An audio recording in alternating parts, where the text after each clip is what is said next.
Bom, vamos lá. Vamos para a prova teórica da USP. Sim, a prova teórica da USP tem 5 materiais, 4 artigos e 1 livro. Vamos a quais são eles? O Ator Invisível, do Yoshi Oida, que é um livro maravilhoso. E temos aí 4 artigos. O Fenômeno Teatral, que na verdade está dentro de um livro, que é o Texto e Contexto, do Anatol Rosenfeld.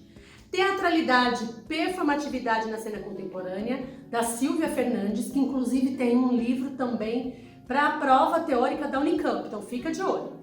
Por uma Poética da Performatividade, o Teatro Performático, da Josete Ferral, e o Lúdico e a Construção do Sentido, da Maria Lúcia de Souza Barro. Vamos destrinchar um pouco esse material, mas tem que ler, hein, gente? Não vale só ficar vendo videozinho não, hein? Então vamos lá! Bom, gente, o primeiro material que a gente vai falar é esse aqui, ó.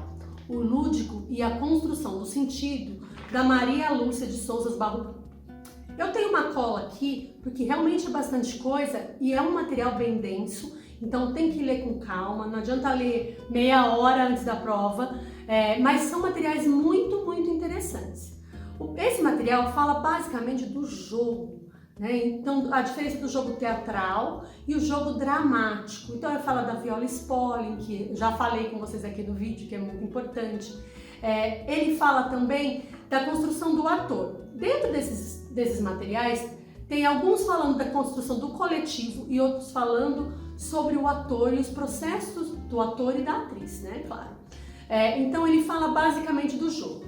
O que mais que ele fala? Que o jogo ele propicia uma rede de significados e signos. Então ele não limita ao texto teatral. Então, por exemplo, uma caixa de papelão dentro do jogo teatral, ele pode ser um barco, ele pode ser um chapéu, enfim, quem faz teatro já está acostumado a trabalhar com teatralização de objetos. E é um pouco que ele fala disso, tu faz de conta, tá? Além disso, é de como a plateia também joga e traz elementos para esse jogo acontecer. Por isso que nas aulas de teatro, muitas vezes, a gente divide em grupos, né? Tem um grupo que assiste e outro que faz, né? Existem também grupos de teatro que fazem isso, né? De improvisação, que agora até é bem conhecido, mas isso já existe há muito tempo.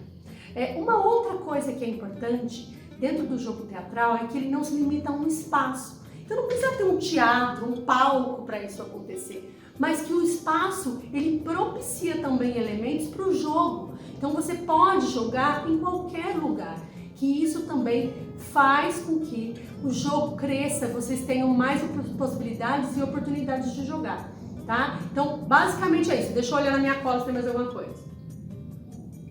Não, eu acho que é isso mesmo. Então desse texto é isso que fala. Esse texto está um pouco separado em relação aos outros que eu sentia lendo, né? Os outros têm algumas relações que eu vou fazer, mas esse texto está um pouco separado em relação aos outros. Mas fala do jogo, que é uma coisa importantíssima para o teatro. Então, se por acaso cair esse texto, pensa naquelas aulas de teatro que você jogava e o que você fazia, e o que era bom, o que te interessava, o que te transformava no jogo. Beleza? Bom, pessoal, agora vamos para mais 2 materiais. Temos aqui o texto Fenômeno Teatral, do livro Texto e Contexto, do Anatol Rosenfeld. E temos esse livro incrível, que é o Ator Invisível, do Yoshi Oida. Os 2 livros, os 2 trabalhos, né, tem aqui tanto um pedaço de um livro e um livro inteiro, falam também para o artista. Ainda não é para o coletivo, ainda é no individual. Esse aqui tem uma questão da filosofia oriental. Yoshi Oida, ele é um ator japonês que teve sua formação no teatro no teatro Kabuki, que são teatros de formação oriental, e ele veio para o lado do ocidente trabalhar isso com um grande diretor, um dos grandes diretores, que é o Peter Brook, que inclusive também tem um livro muito legal na Unicamp para ler, que eu recomendo, e ele fala um pouco dessa formação do ator de uma maneira muito poética e muito bonita. Então você que está começando a fazer teatro, começando aí na faculdade, é um livro essencial para ler, ele é muito bonito, ele fala desde a arrumação do espaço que se ensaia, até do ator, da limpeza do ator, da movimentação, da coluna, do ritmo de fala, e uma coisa que é muito legal legal nesse livro é que ele fala da questão do interno, das nossas vontades, dos nossos desejos enquanto artista e do externo, de como a gente também traz as coisas das pessoas, da plateia, dos espaços, dos estímulos que nos são oferecidos e como encontrar esse equilíbrio. E ele faz isso de uma maneira maravilhosa, com contos orientais. Então, é um livro que eu recomendo, assim, não só para quem vai fazer a prova, mas para a vida, porque é muito bonito de ler. E o outro livro, que na verdade não é um livro, é uma parte de um livro, ele também traz esse lado mais mítico, esse lado mais do desenvolvimento pessoal do artista. Não só ele como formação de técnica, mas como formação da própria pessoa.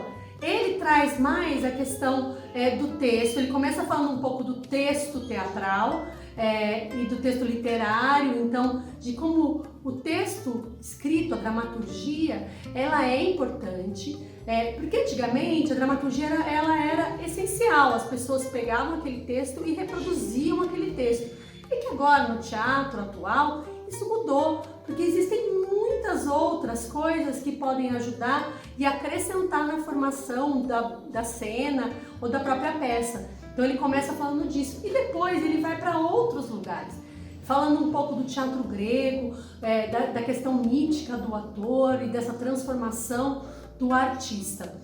Para exemplificar um pouco, os dois são muito bonitos, eu acho que vocês têm que ler com calma, porque eles são transformadores para a gente como pessoa também. Então eu vou ler alguns trechos só para vocês sentirem como é bonito esses dois textos, tá bom? Vamos lá. Deixa eu achar aqui minhas marquinhas, sim, tenho marquinhas o tempo inteiro, vamos lá. Então esse aqui é do fenômeno teatral, tá? Já a escolha do ator é um ato criativo. A mediação do mundo imaginário já não dependerá apenas de palavras descontínuas, e sim, antes de tudo, da presença e continuidade física do ator-personagem, que passa a preencher todos os detalhes que o texto literário apenas sugere. Então ele fala de que o texto, e eu falo isso muito para os meus alunos, o texto, chega uma hora que o texto não é mais de quem escreveu, o texto é do ator. Né? Existe muito essa coisa do memorizar e decorar. O decorar vem de coração, é quando aquele texto passa a ser seu.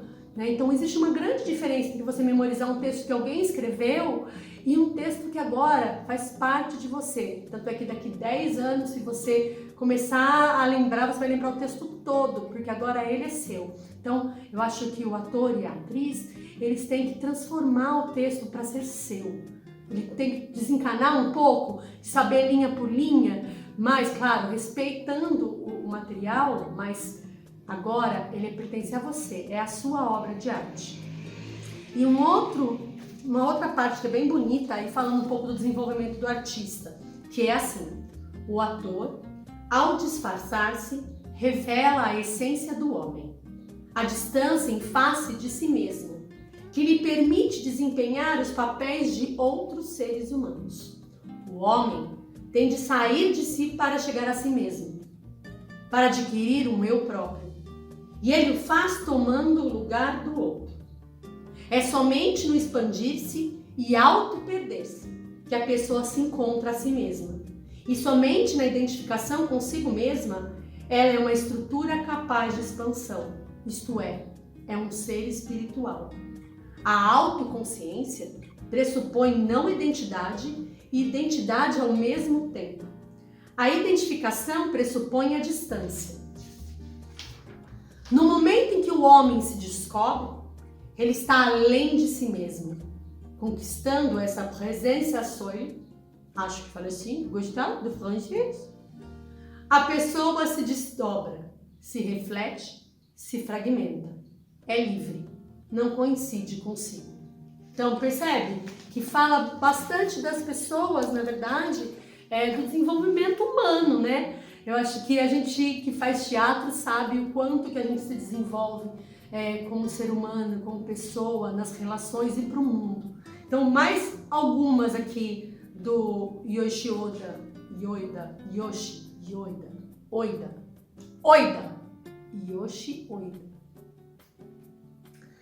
Não acredito acredito que o trabalho do ator seja mostrar o que ele ou ela é capaz de fazer, mas levar o público a um outro tempo e espaço, a um lugar que o público não encontra na vida diária. O ator é como o motorista de um carro que transporta o público para algum lugar além, algum lugar extraordinário. Esse é o meu interesse em servir ao público. Ai, gente, fala a verdade. Que coisa maravilhosa. Vamos aqui para a próxima. Eu vou ler porque eu acho que eu tenho que ler esses materiais para vocês, entendeu? Eu acho que são materiais muito legais e se vocês não conseguirem ler, pelo menos vocês sabem um pouquinho desse material. Vamos lá, próximo. De alguma forma, para ser um grande ator, é preciso desenvolver um equilíbrio entre nós mesmos e naquilo que estamos fazendo. Mas, ao mesmo tempo, não devemos nos alienar do mundo que nos cerca. Precisamos desenvolver uma prontidão que vai além de nós mesmos. Mas essa prontidão para com o mundo externo, para com as outras pessoas, não é o mesmo que depender da sua opinião favorável. Não podemos nos perdurar com as críticas, nem tentar fazer coisas para tornar as pessoas iguais a nós. Ao contrário, devemos tentar encontrar uma harmonia entre nossa concentração interna e a disponibilidade para o mundo externo. Fazemos o que tivermos de fazer para nós mesmos, ao mesmo tempo em que nos juntamos às outras pessoas. Esse é um processo simples e inconsciente. Não precisamos pensar nisso. Nós nos concentramos totalmente na nossa tarefa, enquanto inconscientemente respondemos às pessoas à nossa volta. Há um equilíbrio entre nós mesmos e os outros. Que livro é esse, não, pessoal? Tem que ler. Bom, pessoal, agora vamos falar de outros dois materiais. Nossa, Cris, quanto material! Tem material mesmo, gente, tem bastante material. Mas são materiais interessantes e eu acho que assim, tem muito material que é pedido, eu acredito que não é só para a prova. É para vocês também, de uma maneira, de estarem preparados para entrar na faculdade de artes cênicas. Não dá para entrar só achando que fazendo uns jogos de improvisação é diferente, né? Você vai estudar sobre o teatro, então também é legal para você já vir com uma base teórica para saber o que os professores estão falando. E os materiais da USP são materiais muito atuais, eles falam de coisas atuais, do teatro atual, então é importante você estar ligado no que está acontecendo para não ficar um peixe fora d'água. E esses dois materiais, principalmente, que é o Teatralidade e Performatividade da Cena Contemporânea, que é da Silvia Fernandes, que tem um livro lá na Unicamp, que depois eu vou falar no vídeo da Unicamp sobre esse livro, mas este aqui. E tem este aqui também que é muito interessante, que é por uma poética da performatividade, da José de Feral, eu não sei se é Feral. Inclusive, assim, uma fala da outra nos textos, colocam até às vezes as mesmas, falam de outras pessoas, colocam as mesmas coisas. Então, são dois materiais que se complementam muito.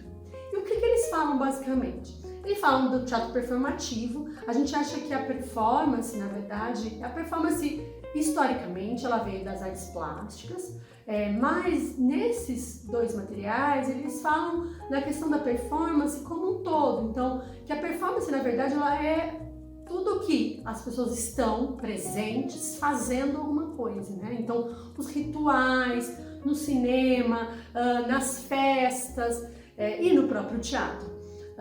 Então, o que me vem quando eu li esses textos? E que eu acho que eles se complementam, então é muito legal vocês lerem eles juntos, né? Ler um e ler outro logo depois. Que o teatro, ele não tem mais uma barreira, eu acho que nenhuma arte, na verdade. Não tem o teatro, a dança, a poesia, a música, eu acho que tudo está um complementando o outro.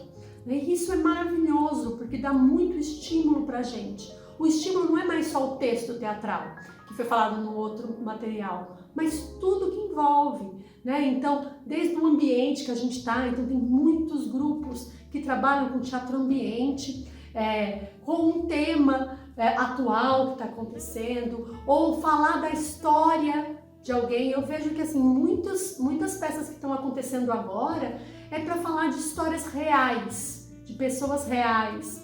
E isso é maravilhoso, porque o teatro é vida, né? Então ele mostra a vida, ele retrata a vida. E não é só uma cópia ou uma representação, mas é aquele trabalho criativo em relação àquele estímulo. Então eu acho que isso fala um pouco, esses dois materiais falam um pouco disso. Eles falam muito também do processo colaborativo, então que não é um texto e um diretor e aí fala para os atores o que deve fazer, mas normalmente é um trabalho colaborativo, logicamente às vezes tem um olhar de fora, de uma direção, uma orientação, mas que os atores e as atrizes têm uma participação ativa no processo. O que o material tem também é falando de pesquisa, falando que o importante é o processo e não o resultado das obras, né, feitas, porque não necessariamente vai ter uma apresentação, mas pode ter um workshop, pode ter uma performance. E as duas autoras também citam alguns grupos de teatro e alguns artistas que trabalham com esse tipo de teatro. Uma outra coisa que falam bastante, que eu já até falei, é sobre o espaço, usar o espaço a seu favor, as pessoas que estão nesse lugar. Então eles falam, quase todos os materiais falam do Teatro da Vertigem, quase todos, que é um grupo maravilhoso de São Paulo. Falam também da Companhia de São Jorge de Variedades, enfim, que são artistas legais de vocês pesquisarem. Eu vou deixar na playlist do YouTube do estúdio alguns vídeos desses artistas. Então dá uma olhada lá que complementa. Lembra que eu comentei com vocês de fazer a diferença em relação às outras pessoas? Tem muita gente falando sobre os materiais. E você saber coisas diferentes, isso faz a diferença, gente. Tá? Então, olha, essa pessoa sabe isso, nossa, essa pessoa já leu sobre isso, viu uma peça. Então, faz a diferença, tá? Então, pode olhar lá no playlist, eu separei a entrevista com o dramaturgo do Teatro da Vertigem, falando sobre o Barra Fonda, que foi uma peça da Companhia São Jorge de Variedades. Tem um teaser do Rinoceronte, do Bob Wilson. Então tem um monte de coisa lá legal que vale você dar uma lida, que te complementa isso que está sendo falado. Porque às vezes os materiais são densos e é difícil da gente captar o que eles estão falando se vocês não fazem ideia de quem são os grupos. Lá você consegue ver umas imagens, então acho que vale a pena. Bom, gente, é isso. Eu espero que eu tenha ajudado. Eu li bastante esse material, mas é muita coisa e eu não quero que os vídeos fiquem longos. Então é para vocês lerem e se precisar de ajuda, pode me procurar nas redes sociais, pode procurar aqui no YouTube do estúdio e qualquer dúvida estamos aí. O próximo vídeo é sobre a prova teórica da Unicamp, que tem 7 livros para ler. Sim, 7. Mas a prova é com consulta. Então, a gente vai falando um pouco desses livros que são maravilhosos. E é por isso que vocês têm que ler, para vocês saírem com uma base teórica. Então já vai lendo com calma, tá bom? Um beijo, galera! Bora arrasar!